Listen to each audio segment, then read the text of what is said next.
Zovem se Franjo Kalinovčić, nastavnik muzike, sada sam u penziji. Uličnim sviranjem u Zagrebu se bavim od univerzijade, to je negdje oko 7 godina.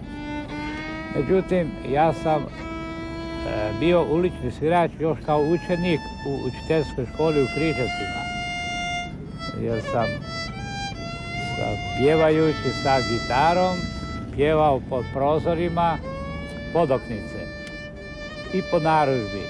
Tako da meni je to leži od mladosti. Od univerzijade u Zagrebu sviramo zbog toga jer prije se nije dozvolilo u našoj državi sviranje po ulici, jer se to smatralo prosjačenjem i nagrđivanjem socijalizma. Međutim, za vrijeme univerzijade omladinska organizacija je uspjela preko komiteta i preko SUP-a ondašnjeg isposlovati sviračke dozvole, tako da bi se uvelo ulično sviranje i u gradu Zagrebu kao što to ima u ostalim europskim gradovima. I tu smo uspjeli i mi imamo dobili smo dozvole.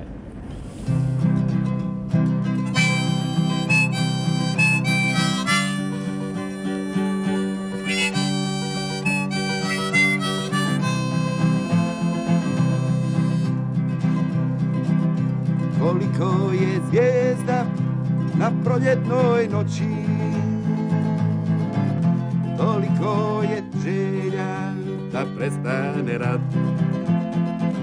I koliko tuge tišina skriva od praska granata, jači je kriv. Dosta je bilo krvi u snijegu, grobova svježih u proljetnoj travi. Dosta je bilo ledene smrti, previše bombi i granata je palo.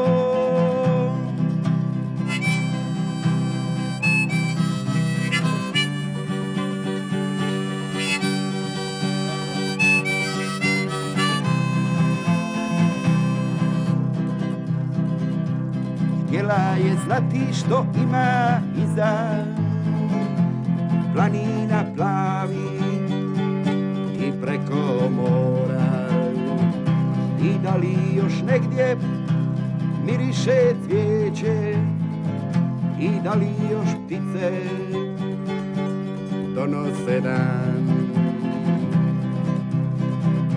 U kraju njenom smrt grobove sije, a tenkovi brazde proljetne oru. cvijeće je nestalo s minskih polja. Sirata laju, još krvi bi htjeli.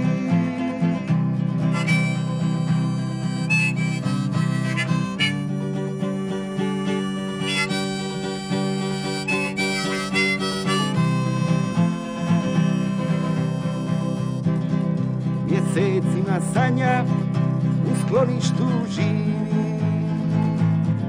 pogleda prazno u mrlju na zidu.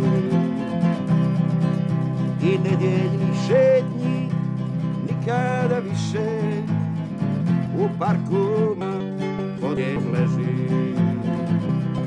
Stani u snijegu grobova svježih u proljetnoj travi. Dosta je bilo ledene smrti, previše nedužnih život je dalo.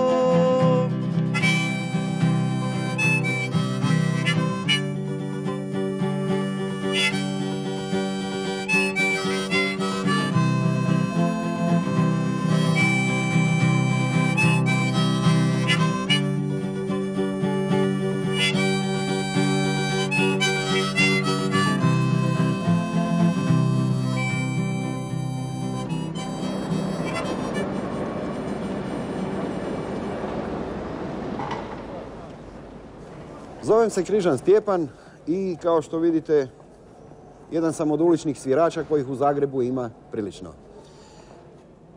Inače, sviranje na ulici nije novijeg datuma, sviram već dugo vremena na ulici i moj repertoar je isto tako šarolik, podrazumijeva različite žanrove kako bi svako od onih koji prolaze ulicom našao bar dio onoga što će ga na trenutak odvratiti od njegovih briga kojima smo svi opterećeni manje ili više. Kad govorimo o žanru, dakle, sviram nekakve klasične numere Boba Dylana, nešto svojih šansona, ali isto tako sviram i napjeve iz 60-ih godina, himne 60-ih i tako dalje. Inače, ovo nije moj jedini posao, ja imam i drugi posao, radim na željeznici kao strojovođa, no to je manje važno za ovaj dio posla koji se bavim ovdje. Inače, ima nas dosta i to me veseli. Vrlo me veseli to što ima puno uličnih svirača, jer to je dio kulture, dio urbane kulture, kakvu susrećemo u velikim gradovima, u New Yorku, u Parizu, u Londonu i na drugim mjestima, pa mi je drago da i Zagrepčani čak vrlo blagonaklono gledaju na taj dio zagrebačkog kolorita. Ja često prolazim i vidim u Oktogonu na Trgu Republike, na trgu Bana Jelačića, i jako mi se dopada jer to su vrlo melodiozne pjesme, osjećajne pjesme sa puno ljubavi, sa puno strpljenja. Stajao je tamo i muke, gdje recimo, šta ja znam, tu se možda i pjevači može ju malo iskazati. Meni čak i skoro bolje pjevaju nego oni koji su profesionalci. Ima neke stvari koje su jako lijepe. I zato ja ih podržavam i nekako kad prolazite i čujete pjesmu, u srcu vas nešto dirne, pa malo stanete pa si mislite ipak je to ono pravo.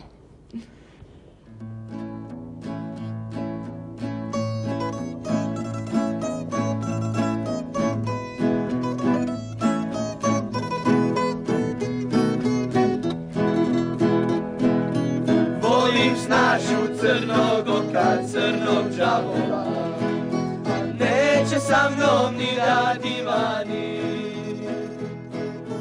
Baš si mislim ove noći da ću njenoj kući poći, al ona zaspi, peđe zatvori. A joj snašo, ma nemoj tako, pusti me u sobu, tamburom ću tebi pjevati. Tvoj čača neće znati da ti sa mnom tek u satima, da me pusti da te poljubim. Neće snaša tamburaša, neće bećara, ona hoće gospodina puni džepova. Ja je kažem ne bud luda, takvi ne znaju, da te noću grle ljube samo spavaju. Naša tamburaša, pa neće bećara,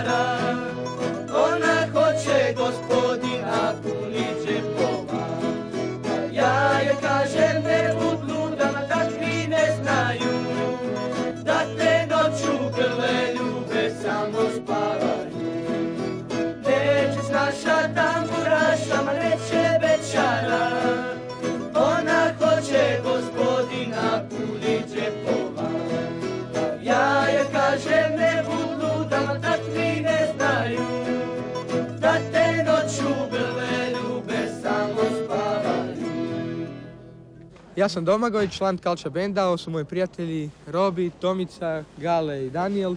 Već sviramo 1-2 godine, bavimo se narodnom glazbom. Išli smo 1,5 godine u muzičku školu, sviramo na trgu u Splavnici od 10 do 12 sati subotom kad su ovakvi ljepši dani. Topli dani, da. Inače svi živimo od Kalčeve, tam se skupljamo, tam vježbamo. Idemo u školu, svi, neki su osnovna, neki su srednja škola, između 14 i 16 godina imamo. Stala sam jer sam iz daljine čula lepu pjesmu i mislila sam da je to kazeta zapravo. Onda sam se vrlo iznenadila kad sam tu kraj Kerempuha našla ove naše zgodne mlade dečkiće koji su iz Kalčićeve ulice, kako oni kažu. I bilo bi to zgodno kad bi se više ovako djeca angažirala oko ovakve muzike, a ne samo... Naši roditelji nas u tom podržavaju, drago im je da se mi nečim bavimo, da imamo neku animaciju i oni su jako ponosni na nas.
Interesantno, lepo je vreme, a neobičajno u zimi da ima ovakvu priliku da gledamo pantomimu. No, ne bi to radio da mu nije, mislim, potrebno. Sigurno ne bi se ovdje smrzao da mu nije potrebno. I svaka mu čast na ovakvoj hladnoći izvoditi ovakve pantomime, divan je.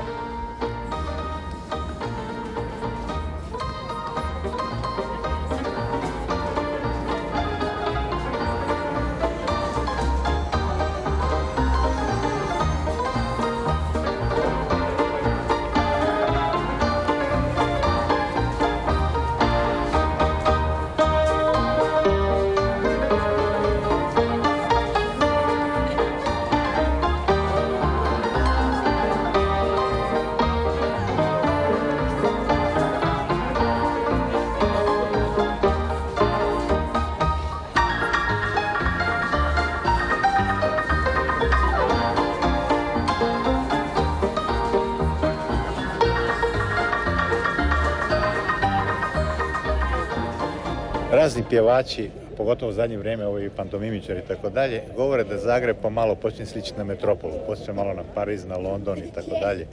Da jedan šarm gradu, jednu toplinu, znači prekidu nekim mislima kad idemo u banku ili negdje tako dalje. U svakom slučaju sam za to i možda je bilo zgodno da čak grad kojim je, eto, ta spontanost koja je neka nastala, neki način to i, ne znam, neke novine, da li Večernji ili Vjesnik, jedan put mjesečno daje nagrade za najuspješnijeg takvoga koji dolazi. Jasno, tu ima boljih i loših, ali to stvara jedan fini poticaj da se pojavljuju neki drugi, pa kao što vidimo, tu imamo i neke grupe iz Bolivije i tako dalje. Dakle, u svakom slučaju je nešto jako dobro.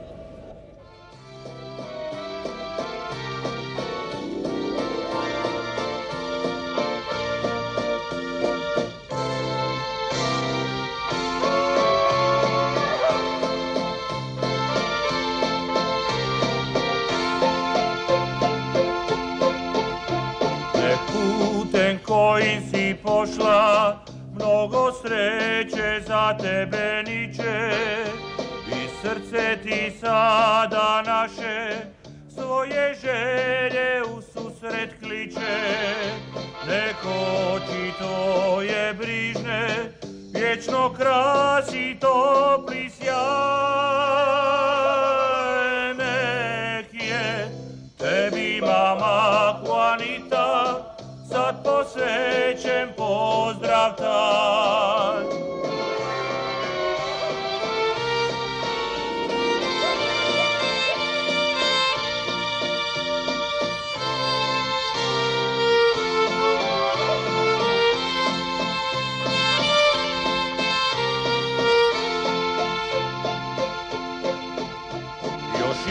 čestitamo sada tebi rođendano, mama, i želimo tebi od srca da još dugo bude s nama.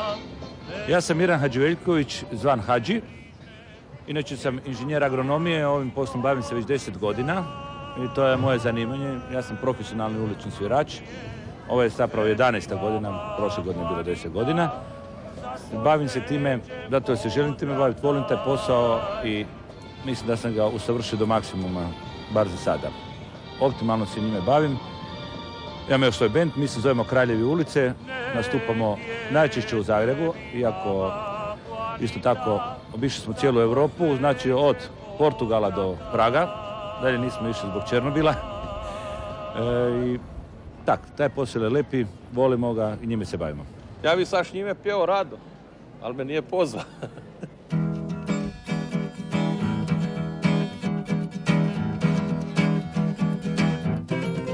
Ja sam Tkalec Siniša, iz Zagreba sam. Sviram već skoro godinu dana na cesti. Što u pomanjkanju novaca, a iz ljubavi prema muzici. Ima dobrih bendova u gradu, šta sada puno ne nabrajam. I moja pjesma nova govori o tome ko mi je dobar. Ne znam, mogu još spomenuti Psihomodo Pop i Laufer. I kaj da vam još velim, mogu vam još svirati. Nije dobar Sandi, nije dobra Severina, neka je dobro kaj nam treba, Street Fighter kada svira.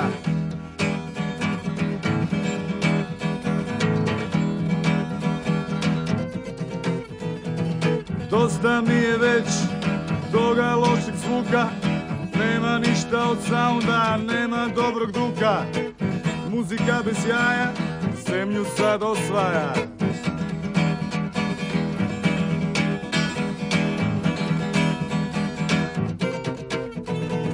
Hoću malo džeza, hoću malo bluza, hoću malo roka, dosta mi je hopa, ej.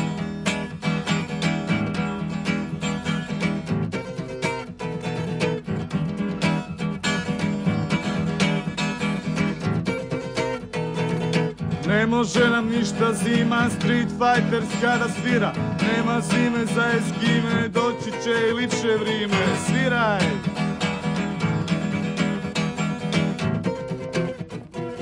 Dobar mi je dinotvornik, dobar mi je Treletronik. Samo oni, hvala Bogu, mogu dirnu dušu moju.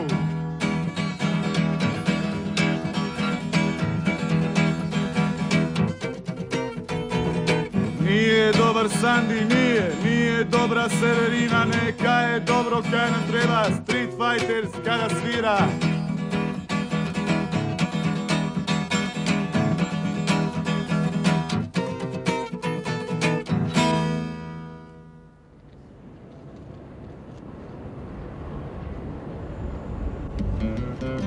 Hrvoje Handl. Ova pjesma ima 4 naslova. Prvi je gurmanski, sarma. Drugi je idiličan, obiteljska idila. Treći je standardan, hrs, hrvatski standard. A četvrti je američki, Balkan Country Family Blues. Ona kuha sarmu, a on čita novine. 5 se djece, igraju se kuhinje. Sve je ko u bajci, porodična idila, dok žena ne dokaže da nije ono što je nekad bila.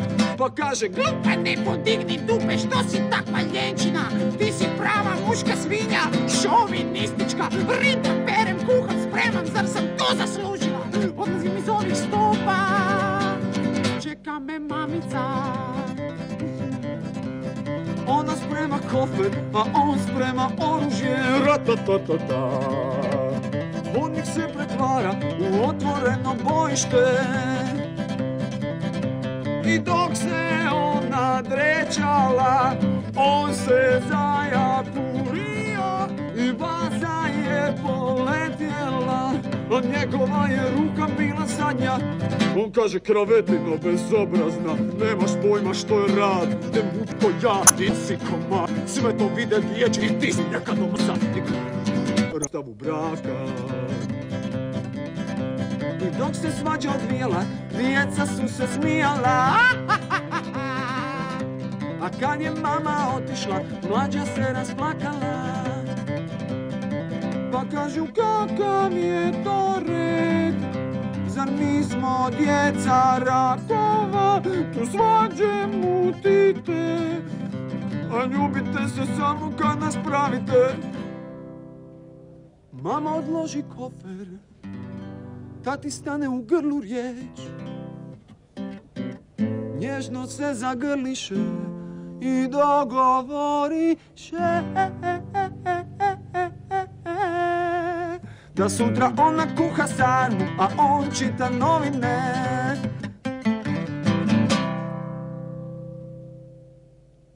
Zovem se Hrvoje Handl, ulični sam svirač negdje od 86. godine. 87. godine svi smo bili veliki trend i svako je mislio da može biti ulični svirač. Pojavljivali smo se u novinama, to je bila velika furka. 90. sam prestao iz nekih ratnih razloga svirati, ali sam, hvala Bogu, imao priliku upoznati dosta velikih i legendarnih ljudi koji su svirali na ulici i svoj život živjeli na ulici.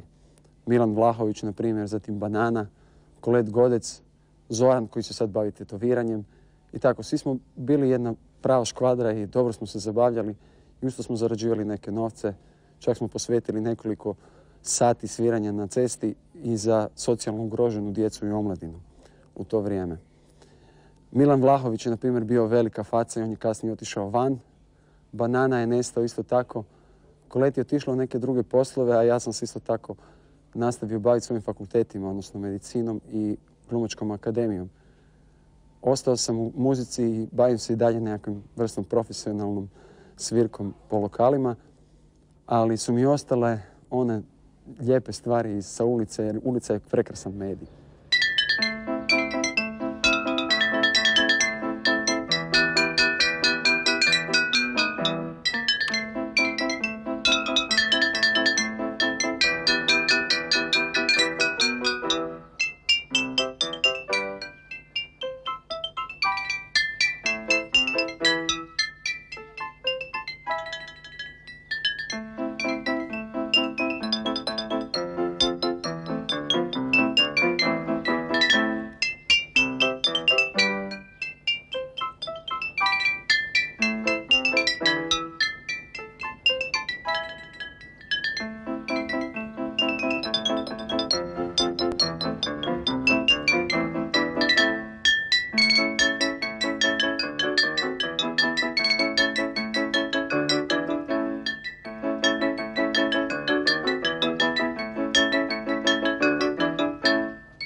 Ja sam Borna Šercer, studiram na Muzičkoj akademiji Udaraljke u klasi profesora Lešnika i uglavnom ponukalo me da se bavim recimo flašama i još jedna mogućnost nastupanja pred ljudima, izvora zarade i evo ovo je Dalibor Matiša, on je završio. Ja sam diplomirani pijanist i profesor klavira, radim već 5 godina na glazbenoj školi. I tako, upoznao sam Bornu, prvo smo odvojeno svaki za sebe svirali na ulici, za zabavu i da se popravi malo kućni budžet.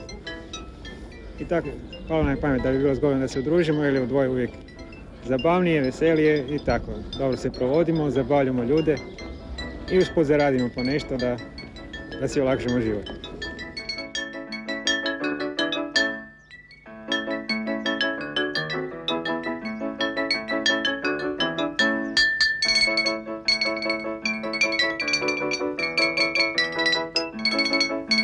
Ja mislim da bi takvih uličnih svirača trebalo imati i više u Zagrebu. Postavlja se pitanje da li je to prošnja na taj način svirati na ulici i skupljati novac. Ako je kvalitetna svirka kao što je ovo, ako je u to uloženo puno truda, ja mislim da to nije oblik prošnje. To je oblik skretanja pozornosti za sebe, to je oblik pokušaja da se putem ulice krene u nekakvu afirmaciju.